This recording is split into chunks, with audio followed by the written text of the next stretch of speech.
तो आज की कहानी एक ऐसी वैज्ञानिक खोज की है जिसे उस वक्त परखा गया जब पूरी दुनिया जंग की आग में जल रही थी। जब दुनिया टूट रही थी, बिखर रही थी, ठीक उसी वक्त ब्रह्मांड का एक बहुत बड़ा राज खुलने वाला था। बात है साल 1918 की। महान युद्ध मतलब द ग्रेट वॉर अपने आखिरी और सबसे खतरनाक दौर में था। जर्मन सेना ने अपना सब कुछ झोंक दिया था एक आखिरी हमले में, जिसे कहते थे कैसर श्लाख्ट, यानी सम्राट का युद्ध। ये जीत के लिए उनका आखिरी दांव था, और इस एक दांव ने पूरे यूरोप को हिलाकर रख दिया था। और इस जंग का असर कैसा था? देखिए, कैम्ब्रिज ऑब्जर्वेटरी की एक रिपोर्ट में बस एक लाइन लिखी है। ये लाइन उस वक्त की हालत को बयां करती है। इससे साफ पता चलता है कि जंग ने विज्ञान की दुनिया को भी कितना बड़ा नुकसान पहुंचाया था। सारे असिस्टेंट या तो मारे गए थे या लड़ने के लिए मोर्चे पर भेज दिए गए थे। मतलब तबाही हर जगह थी। अब सवाल ये उठता है कि ऐसी बिखरती हुई दुनिया में जब समाज का पूरा ढांचा ही चरमरा रहा हो, तो कोई ब्रह्मांड के नियमों को टेस्ट करने की हिम्मत कैसे जुटा सकता है? बस यही हमारी आज की कहानी का दिल है। एक ऐसी खोज की कहानी जो उस वक्त लगभग नामुमकिन लगती थी। तो ये कहानी घूमती है दो बहुत ही खास लोगों के इर्द गिर्द, अल्बर्ट आइंस्टाइन और आर्थर एडिंगटन। दोनों बिल्कुल अलग अलग हालात में थे, अलग अलग देशों में, दुश्मन देशों में, लेकिन एक ही सवाल, ब्रह्मांड का एक ही सवाल उन्हें जोड़े हुए था। सोचिए, एक तरफ थे बर्लिन में आइंस्टाइन, भूखमरी, बीमारी से परेशान और जर्मनी का साम्राज्य ढह रहा था, तो वो दुनिया से लगभग कट से गए थे। और दूसरी तरफ कैम्ब्रिज में थे आर्थर एडिंगटन।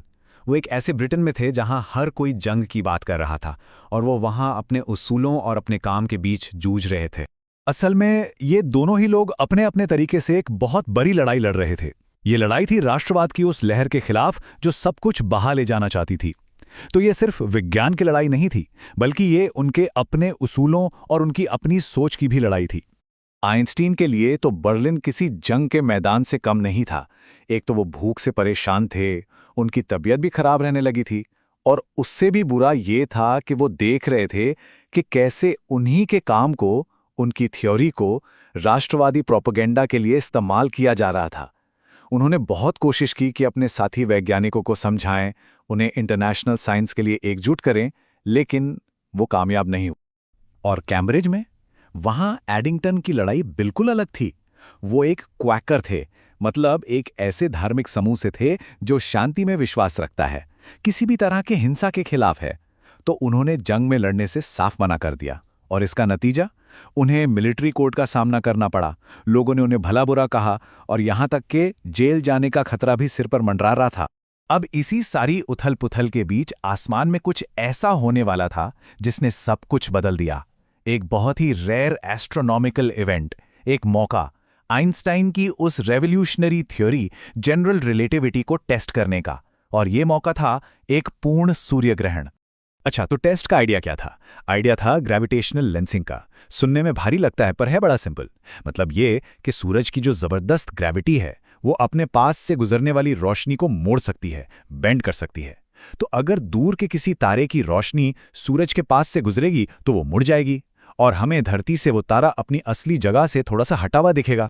तो अब ये एक्सपेरिमेंट एक तरह का मुकाबला बन गया था, न्यूटन बनाम आइंस्टाइन। और इसके तीन ही नतीजे हो सकते थे। पहला, रोशनी जरा भी नहीं मुड़ती, इसका मतलब न्यूटन सही थे और आइंस्टाइन गलत। दूसरा, रोशनी थोड़ी सी मुड़ती है, जो न्यूटन की थियरी का ही एक बदला हुआ रूप होता।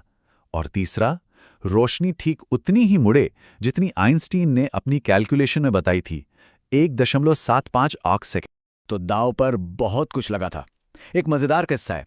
जो रॉयल एस्ट्रोनॉमर थे फ्रैंक डायसन, उन्होंने एडिंगटन के असिस्टेंट कॉटिंघम से मजाक में कहा, देखो, अगर रोशनी आइंस्टीन की बताई हुई मात्रा से दोगुनी मुड़ गई ना, तो एडिंगटन तो पागल हो जाएगा और तुम्हें अकेले ही घर वापस आना पड़ेगा। ये मजाक था, लेकिन इससे उस वक्त का तनाव और उम्मीद दोनों का अंदाजा लगता है।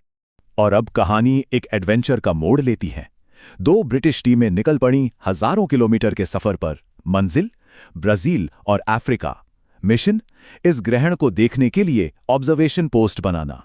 ये काम बिल्कुल भी आसान नहीं था। जरा सोचिए, जंग अभी खत्म ही हुई थी। पैसे जुटाना, एक पुराने फौजी जहाज पर तूफानी समंदर पार करना, और फिर अनजान दूर दराज की जगहों पर इतने नाजुक इंस्ट्रूमेंट्स को सेट करना। हर कदम पर एक नई मुश्किल थी। और फिर वो दिन आ ही गया, 29 मई 1919। सालों की थियरी, महीनों की प्लानिंग, हफ्तों का सफर, सब कुछ अब बस कुछ मिनटों पर आकर टिक गया था। पूर्ण सूर्य ग्रहण के वो चंद मिनट। लेकिन किस्मत को शायद कुछ और ही मंजूर था। ब्राजील के सोब्राल में जहां एक टीम थी, वहां तो आसमान बिल्कुल साफ था, एकदम परफेक्ट। लेकिन अफ्रीका के प्रिंसिपे में, जहां एडिंगटन खुद मौजूद थे, वहां मूसलाधार बारिश और घने काले बादल। ऐसा लग रहा था कि सारी मेहनत पर पानी फिर जाएगा। एडिंगटन ने बाद में लिखा भी कि वो लगभग हार मान चुके थे। बादलों की वजह से कुछ भी दिख नहीं रहा था। फिर भी उन्होंने तय किया कि वो अपना काम करते रहेंगे, तस्वीरें लेते रहेंगे, बस एक उम्मीद के सहारे कि शायद बादलों के बीच से एक झलक मिल जाए और कोई एक तस्वीर काम की निकल आए। और ये सब करने के लिए उनके पास वक्त कितना था? सिर्फ 302 सेकंड, बस 5 मिनट से जरा सा ज्यादा। इतिहास बनाने का ये मौका इतना छोटा था कि एक भी गलती की कोई गुंजाइश ही नहीं थी। ग्रहण तो खत्म हो गया, लेकिन असली काम तो अब शुरू होना था। प्रिंसिपे के जंगल में एक छोटी सी झोपड़ी के अंदर एडिंगटन ने उन फोटोग्राफिक प्लेट्स को डेवलप करना शुरू किया जो बारिश और बादलों की वजह से खराब हो चुकी थीं। मुश्किलें एक से बढ़कर एक थीं। तस्वीरें धुंधली थीं बादलों की वजह से। ज्यादातर प्लेट्स पर तो एक भी तारा नजर नहीं आ रहा था। और फिर उन्हें खबर मिली कि ब्राजील वाली टीम की जो मेन तस्वीरें थीं, वो भी आउट ऑफ फोकस थीं। मतलब हर तरफ से निराशा ही हाथ लग रही थी। सफलता नामुमकिन लग रही थी।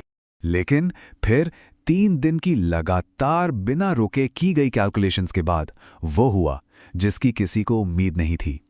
एक प्लेट, सिर्फ एक खराब सी प्लेट से मिले डेटा ने आइंस्टाइन की तरफ इशारा किया। जो मेजरमेंट आया वो आइंस्टाइन की भविष्यवाणी से लगभग मैच कर रहा था। और बस यही कहानी अपने सबसे इमोशनल मोड पर पहुंचती है। एडिंगटन अपने असिस्टेंट की तरफ मुड़े, उन्हें डायसन का वो मजाक याद आया और उन्होंने बहुत धीरे से कहा, कॉटिंगम, तुम्हें अकेले घर नहीं जाना पड़ेगा। ये एक बहुत ही शांत जीत थी, लेकिन इस एक पल ने विज्ञान की दुनिया को हमेशा के लिए बदल कर रख दिया। प्रिंसिपे की उस झोपड़ी में जो खोज हुई वो उस वक्त तो बस कुछ ही लोगों को पता थी। लेकिन सवाल ये था कि एक ऐसी दुनिया में जो अभी भी जंग की नफरत और बंटवारे से उभर नहीं पाई थी, क्या वहां ये खोज कोई मायने रखती थी? सोचिए, एक जर्मन साइंटिस्ट की थ्योरी जिसे एक ब्रिटिश शांतिवादी ने साबित किया हो, क्या ये खोज दुनिया को बदल सकती थी?